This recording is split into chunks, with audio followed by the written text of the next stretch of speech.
friends, welcome back to my channel, or hello if you are new. Today we're going to be doing some simple DIY home decor projects together. I have 3 projects lined up here on my kitchen counter, and I just have had the itch to create some things. I have a full Pinterest board full of like DIY ideas, and there are a few things that I've been wanting to try. We're going to do these together. I will link everything for each of the projects needed down below in the description box, so you can go and check those out if you're interested in like paint colors or specific links. But I'm really excited to share these today. Some of them I've shared in previous videos and you guys have requested to see how I did them. So I'll break them down one by one and I'll show you guys step by step how to create these. The sun is out today and we have very odd temperatures in the upper 60s. So one of the projects I'm gonna be putting outside to set in the sun, and it just feels like the right day for some projects. If you're stuck inside this winter and you want to create something, you're itching to do something creatively, then hopefully these will give you some ideas. So the first project is a paper mache bowl, and I'm going to be using this for decor. So I first saw these on Pottery Barn's website. I have Pinterest a lot of shelf styling ideas, and I always see this style of bowl. It's just very organic looking, textured, and I knew that it'd be pretty easy to create. These run anywhere from probably $30 all the way up into the hundreds depending on what size you get, and I just could not justify paying that because, for one, it's a very lightweight bowl. I mean, it's just literally paper, and so I felt like it wasn't useful. You couldn't actually use this in the kitchen or anything. It is specifically for decor, so I could not justify paying that, and I knew there had to be an easier way. So I created my own using a bowl I already had and a bag of paper mache that I picked up from Hobby Lobby. The second project is a vase you guys have seen probably in my living room decorate with me videos and over on Instagram. I have shared this. I originally saw this kind of look on Amber Interior's website. She has a lamp that looks like this color palette. I was just drawn to it and I wanted to try to recreate it for possibly some lamps in our bedroom for our bedroom refresh. So I wanted to test it out on a little vase first. This was just a black ribbed vase from Walmart. I think it was around $12, and I have had it for a long time. It was just a glossy black, but it does have this like ribbed texture on it. But I decided to create my own vase using some really affordable paint from Walmart. So I'll show you what you need for that project in a bit, but this is the final look. And the last project is a little gallery wall for my refrigerator. I actually ordered some frames because I wanted to frame out our ultrasound picture, and it's really little. I ordered those on Amazon, but they were pretty thick. And while I was shopping at Hobby Lobby, I happened to look in their like scrapbooking section, and they have these cute little frames already made up, and they're actually just stickers. So I created my own picture gallery wall using these little sticker frames, and I just purchased some magnets to go on the back. So super lightweight and easy to take on and off of my fridge, and it also works as a magnet where you can like hang up artwork, but you just have this cute little picture. I think it's very fun to add in your own family photos. So I already have done 2 of them, and I'm going to show you guys how I made them. This would be such a fun like girls' night idea as well, where everyone brought some pictures in and you create your own little mini gallery walls for your own fridges. That is what we have in store for today. If you're excited, make sure to like this video. Don't forget to subscribe, and let's go ahead and get started with project number 1. For the first project, you're going to need a bag of paper mache. I picked this up at Hobby Lobby. It was super affordable. I think it was $8.99 for this big bag. You'll also need a plastic bowl and spoon to mix it all in, and just a little bit of water.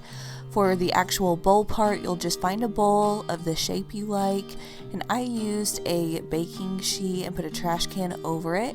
You'll also want some plastic wrap and some cooking spray. So you're just going to add water to the paper mache mix and get it to the consistency where whenever you press it down, it kind of creates a paste. You don't want it too wet though.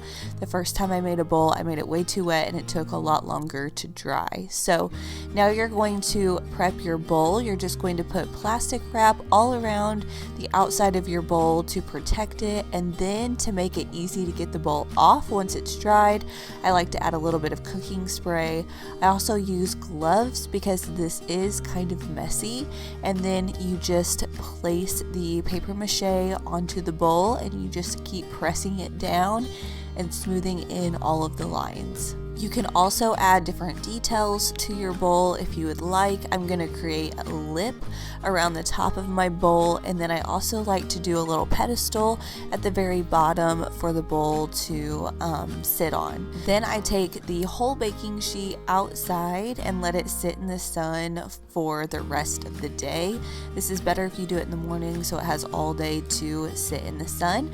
Once it's dry, you just pull your bowl off, and this is the final result. So I absolutely love this project. It was so fun and easy and definitely saved me a lot of money, and there are lots of different ways to style these. During Christmas time, I filled it with pine cones and greenery, but for year round, I'm just going to place it on my floating shelves in my living room.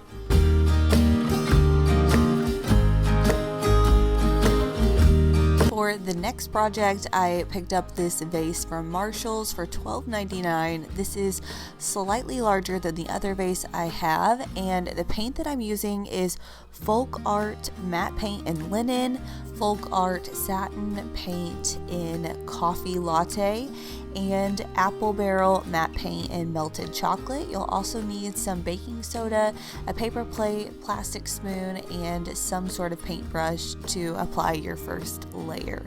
So first I'm going to mix up the linen color, and I'm going to mix it quite a bit with the baking soda. This is going to create your texture base. So I'm just going to put this all over the vase. First I'm doing regular brush strokes just to get it covered, and then I'm going to go in with the extra paint and stipple it on to create extra texture, and the baking soda helps give you this look. I'll give you a close-up of what I'm talking about, but you can see it makes it where it's not just flat. Now you're going to mix the coffee latte and melted chocolate, and again you're going to add more baking soda to these colors. Just make sure to mix it really well, and then you're going to use a paper towel, bunch it up, and then just start applying the paint all over the vase. You just really want to work it in. This is a little bit time consuming, but I feel like it gives you a better aged look versus doing it with a paintbrush. So just keep working it in. I kept throwing away paper towels and getting new ones because they would get really saturated, and then you're just going to go in with a darker color on top. I like to let some of the lighter colors show through. So here it is. Once it's dried, it's much darker, and I'm going to add some greenery stems to it, and then I'm going to style this on top of our hutch in our dining room. And I also have another white vase from Marshall's that I'm thinking about DIYing as well. Last but not least, let's put together our little fridge gallery wall. So first I picked up these 8-pack of frame stickers from Hobby Lobby. These were $5.49 originally. They were half off the day I got them. I also got some square magnets and some rub and buff, a paintbrush, hot glue. Then I printed out some pictures. They didn't print out as well as they did the first time. I'm also going to frame an ultrasound picture, and I had this landscape art picture that I printed at Walgreens, and a little bit of cardstock for extra support. So I'm just laying out all of the frames and picking out which ones I want to put which pictures in and kind of creating a little collage. Once I've decided on the frames, I'm going to measure the pictures, cut them out. They are very tiny, but they're so cute. Then I'm just going to peel the sticker off of the frame and stick that picture right on. So simple. And if your picture is thinner, you can add a little bit of cardstock with the hot glue just for extra support. I also added a little bit of hot glue to attach the magnets. You don't have to do that. You can get magnets that have a sticky back, but just for extra support, I did that. And then I'm going in with antique gold rub and buff with a stipple paintbrush, and I'm just going to place that on the frames. The first frame I already had the picture on. The last frame I went ahead and just did it with the plastic still on so I could really get in there good.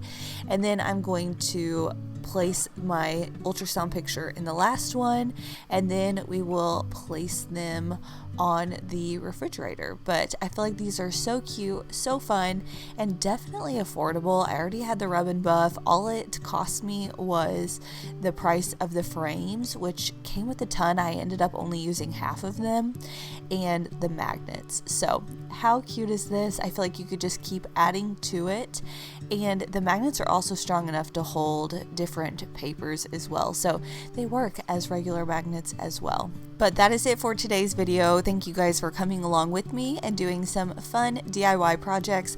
Let me know if you're going to try any of them out, and I will see you all soon in my next video. Bye, friends.